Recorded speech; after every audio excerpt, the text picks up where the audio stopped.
Salut à tous, c'est Max de la Zone PFC, bienvenue sur votre chaîne YouTube 100% dédiée au Paris FC.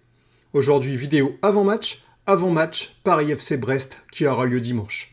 Mais avant que la vidéo ne commence, n'hésite pas à t'abonner à la chaîne si le contenu te plaît et que tu souhaites en apprendre plus sur l'actualité du Paris FC. Mets-moi un petit j'aime pour m'encourager et encourager le référencement et dis-moi en commentaire tes attentes pour ce match. La vidéo avant-match Paris FC Brest, c'est maintenant.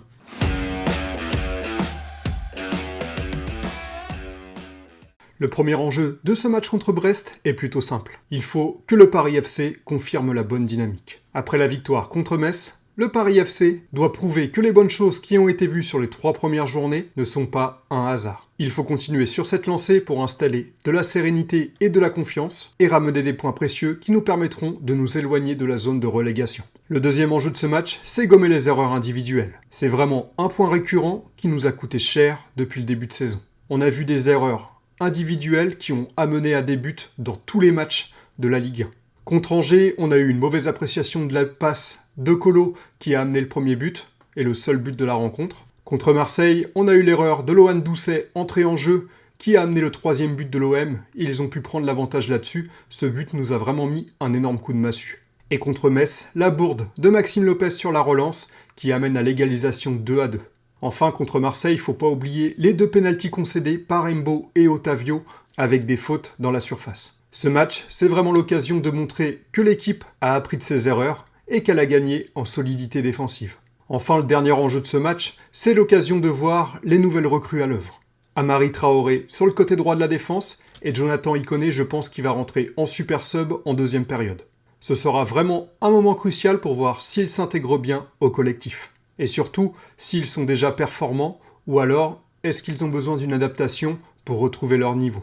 Ça sera vraiment un point très important. Est-ce que les 2 recrues sont déjà au niveau, ou ils vont avoir besoin de certains matchs pour monter en puissance ? On pourrait également assister à la première titularisation de Pierre Lesmelou contre son ancien club, ce qui ajouterait une nouvelle dimension à notre milieu de terrain. Vraiment, l'apport de Pierre Lesmelou sera vraiment très important pour l'équipe, et je pense que s'il est titulaire, il va vraiment apporter au collectif.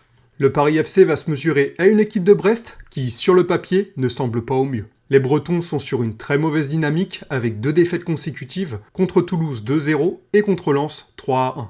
Cependant, il ne faudra surtout pas se fier à ces mauvais résultats. La philosophie de l'entraîneur Éric Roy repose sur la qualité et la volonté de ses joueurs de se donner à fond. Que ce soit à domicile ou à l'extérieur. Le style de jeu de Brest n'est pas basé sur la possession, mais sur un jeu en transition très rapide vers l'avant. C'est une équipe qui aime presser haut et mettre de l'intensité pour faire mal à l'adversaire. Surtout, c'est une équipe qui ne lâche jamais rien.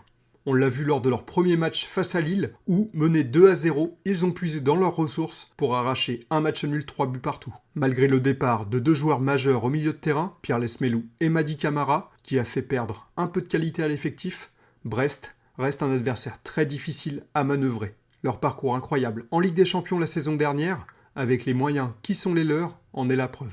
Il faudra donc s'attendre à un combat jusqu'au coup de sifflet final. La principale menace offensive du stade brestois, c'est Ludovic Ajorc. Et il faudra le surveiller de très très près. À 31 ans, l'attaquant s'impose d'abord par son gabarit. Mesurant 1m96, il est un point de fixation redoutable, capable d'être une cible privilégiée sur les longs ballons et de soulager son équipe sous la pression. Son jeu n'est pas basé sur la vitesse, mais sur sa puissance physique et sa capacité à peser constamment sur la charnière adverse.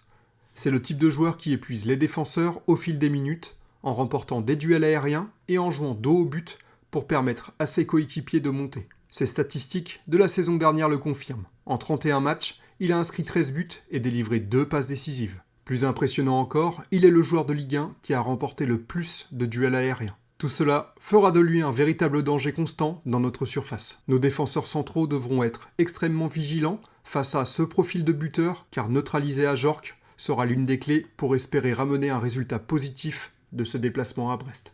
Du côté du Paris FC, on a l'impression que le groupe a enfin trouvé ses marques. Le coach a installé son équipe dans un 4-3-3 et on a vu de très bonnes choses sur les derniers matchs. Signe que les automatismes commencent à se mettre en place. En défense, l'arrivée d'Amari Traoré est une excellente nouvelle. Enfin, le Paris FC a un latéral droit de métier. Jusqu'à présent, le club bricolait un peu avec Chergui, qui est un défenseur central de métier, sur le côté. Ça faisait l'affaire, mais c'était pas très performant. En tout cas, merci à lui d'avoir dépanné sur ce côté de manière correcte. mais j'espère qu'Amari Traoré va amener quelque chose de plus sur le côté droit. Au milieu de terrain, on s'attend à la première titularisation de Pierre Lesmelou. Non seulement il apportera son expérience et sa vision de jeu, mais aussi c'est vraiment un avantage de taille car il connaît l'adversaire du soir, vu qu'il a évolué de longues années à Brest. Il connaît le stade, le public et surtout les joueurs en face. Son apport sera donc doublement précieux. Enfin, on devrait voir Jonathan Ikoné jouer son rôle de super sub. Il entrera certainement en deuxième période pour apporter sa vitesse et sa qualité de percussion. Le groupe est soudé, la tactique est claire et l'intégration des nouvelles recrues semble se faire de manière naturelle. Le Paris FC a toutes les cartes en main pour réaliser un bon match. Au niveau de ma compo idéale, j'aimerais voir une compo dans ce style.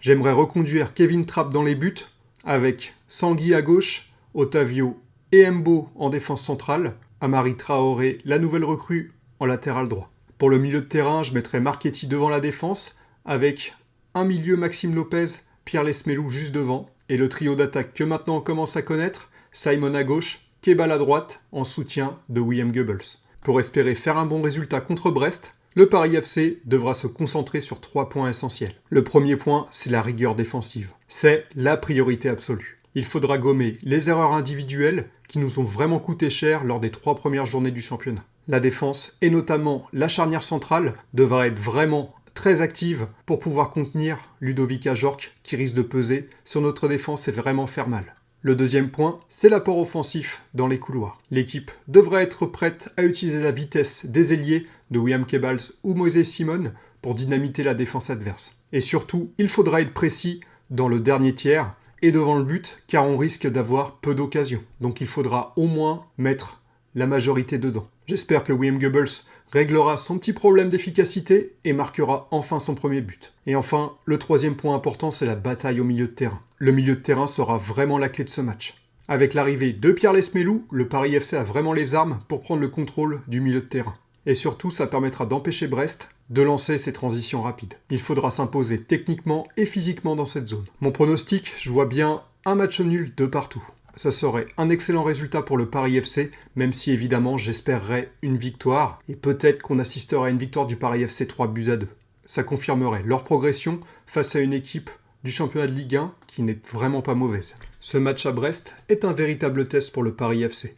Déjà un test pour confirmer les bonnes choses et les acquis qu'on a vus sur les derniers matchs, et surtout voir ce que va donner les nouvelles recrues. Avec la titularisation très certaine de Pierre Lesmelou, la première, je pense, titularisation également d'Amari Traoré et sûrement l'entrée en jeu de Jonathan Ikoné. Ça sera vraiment l'occasion pour ces 3 joueurs de se mettre en valeur et aussi pour William Goebbels d'enfin marquer son premier but. Voilà, c'est la fin de cette vidéo. Si le contenu te plaît et que tu souhaites en apprendre plus sur le Paris FC, abonne-toi à la chaîne, mets-moi un petit j'aime pour m'encourager et mets-moi en commentaire ton pronostic pour ce match. En attendant, je te souhaite une bonne journée et je te dis à très bientôt. Ciao ciao, bye.